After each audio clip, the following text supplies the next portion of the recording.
दांत में दर्द होना एक आम समस्या है जो हम में से किसी को भी हो सकती है और इस परिस्थिति में हमें अवश्य दंत चिकित्सक के पास जाना चाहिए। ये समस्या कई मायनों में हम में से प्रायः बहुत लोगों को हो सकती है। दांत में दर्द होना एक शुरुआती लक्षण है। जिस अवस्था में हमारे दांत खराब हो रहे होते हैं तो वो हमें एक संकेत देते हैं कि वो परेशानी में है और ये परेशानी किसी को भी हो सकती है। और इसमें और भी कई लक्षण शामिल हैं, जैसे कि हमारे मसूड़े से खून आना, कई बार दांतों में खाना फंसना और दांतों में सेंसिटिविटी या संवेदनशीलता बढ़ जाना। ये सभी लक्षण दर्द के साथ या उसके बिना भी हो सकते हैं।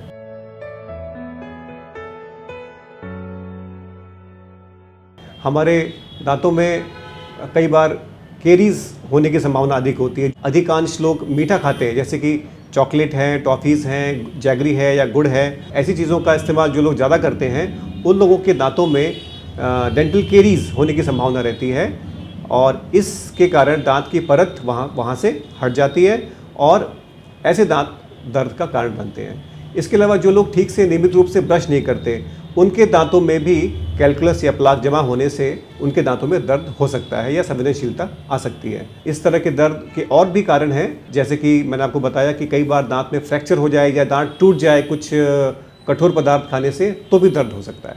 छोटे बच्चों में प्रायः हमने देखा है कि कई बार दूध के दांत होते हैं, कुछ उनके पक्के दांत होते हैं। क्योंकि सभी दांत एक साथ नहीं निकलते, इसलिए उनमें कई बार टीथिंग पेन होता है या कई बार गलत चीज़ों के खान पान से, जैसे कि बहुत ज़्यादा स्टिकी शुगर्स के यूज़ से, जिसमें कि टॉफ़ियाँ हैं, चॉकलेट हैं, इनके इस्तेमाल से बच्चों के दांत जो कि दूध के दांत होते हैं वो जल्दी ख़राब हो जाते हैं और दर्द का कारण उत्पन्न हो जाता है। इस तरह के बच्चों को दंत चिकित्सक के पास जाकर अपना इलाज अवश्य कराना चाहिए।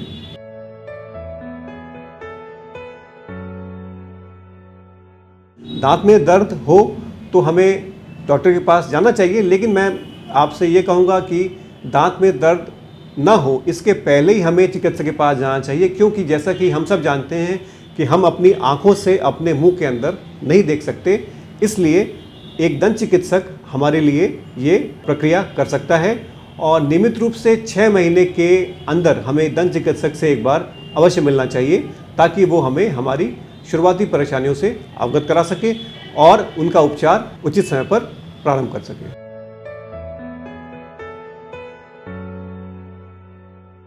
अकलदाढ़ एक हमारे मुंह में एक आखिरी दांत, जिसे हम विजडम टीथ भी कहते हैं। जैसे कि हमारे मुंह में कई मोलर टीथ होते हैं, फर्स्ट मोलर, सेकंड मोलर और थर्ड मोलर। थर्ड मोलर को हम आमतौर पे विजडम टीथ कहते हैं और ये विजडम टीथ जो होता है ये कई बार विभिन्न अवस्थाओं में निकलता है और टेढ़ा मेढ़ा हो सकता है। तो ऐसे दांत में नियमित तौर से खाना फंसने की दिक्कतें आती हैं। ऐसे दांत को दंत चिकित्सक कई बार निकालने की सलाह देते हैं अगर उसमें किसी भी तरह का उपचार संभव नहीं है तो।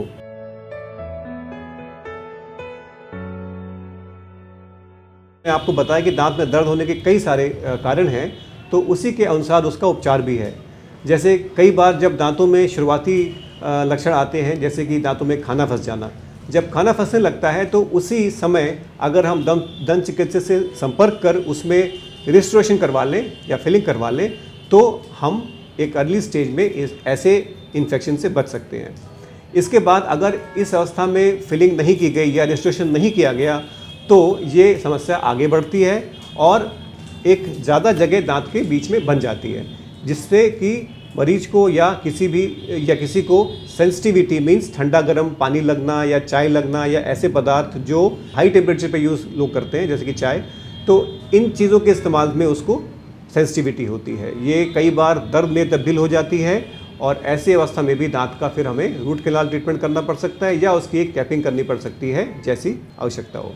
कई बार हम इसको भी ओवरलुक कर जाते हैं और ये अवस्थाएं और आगे बढ़ जाती हैं, जिसमें कि दांत का इनेमल, डेंटिन और ये पल्प तक पहुंच जाती हैं। पल्प तक पहुंचने के बाद दांतों में असहनीय दर्द उत्पन्न होता है और इस अवस्था में फिर दांत की नसों का उपचार या रूट कैनाल ट्रीटमेंट आवश्यक हो जाता है। इसके अलावा विजडम टीथ में दिक्कत आए, दर्द हो तो उसको निकलवाना चाहिए। इसके अलावा दांतों में जिन लोगों को पायरिया की समस्याएं हैं, जिसमें कि हमारे मसूड़ों से खून आता है या दांतों में खाना फंसने की समस्या उत्पन्न हो जाती है, दांतों के बीच में जगह हो जाती है, ऐसे लोगों को भी नियमित रूप से दांतों की सफाई करवानी चाहिए, जो कि हमारे विभाग में वे मशीन द्वारा की जाती है। और कई बार दांतों में चोट लग जाने से भी दांतों में दर्द होता है, जिसका कि एक्सरे ले करके हम लोग उपचार करते हैं और उसमें हमें आरसीटी या दांत की नसों का उपचार करना पड़ सकता है। इसके अलावा और बहुत सारी समस्याएं हैं जो कि हमें एक्सरे से मालूम पड़ती हैं और उनका नियमित उपचार उस तरह से किया जा सकता है।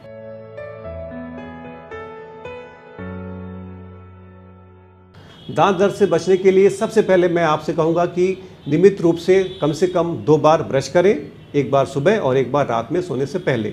सोने से पहले ब्रश करना ज़्यादा इम्पॉर्टेंट माना गया है। और हमें से जिन लोगों को दांत में खाना फंसने की समस्याएं हैं, उन लोगों को हम लोग एडवाइस करते हैं कि फ्लॉस करें। फ्लॉस करने से हम दांत के बीच में जो उत्पन्न शुरुआती जो रोग होता है उसको हम कम कर सकते हैं। और अगर हम माउथ वॉश कर लें इसके साथ साथ तो और भी अच्छा रहेगा, बिकॉज माउथ वॉश एक केमिकल मेथड है इन्फेक्शन को कंट्रोल करने का। जैसा कि दांत को ब्रश करना एक फिजिकल तरीका है सफाई करने का, वैसे माउथ वॉश एक केमिकल तरीका है दांत को सफाई करने का। और फ्लॉसिंग, क्योंकि दांत जो हमारा ब्रश है वो दांत के बीच में नहीं पहुंच पाता, तो वहाँ पे हमें फ्लॉसिंग करने की आवश्यकता भी पड़ती है।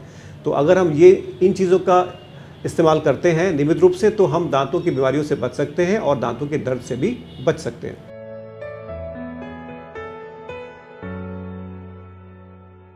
मैं लोगों को सलाह देना चाहूँगा कि वो नियमित रूप से 6 महीने के अंदर अपने दंत चिकित्सक से अवश्य मिलें, जिससे कि प्रारंभिक तौर पे उत्पन्न हो रही समस्याओं का निराकरण किया जा सके और उनको बढ़ने से पहले रोका जा सके।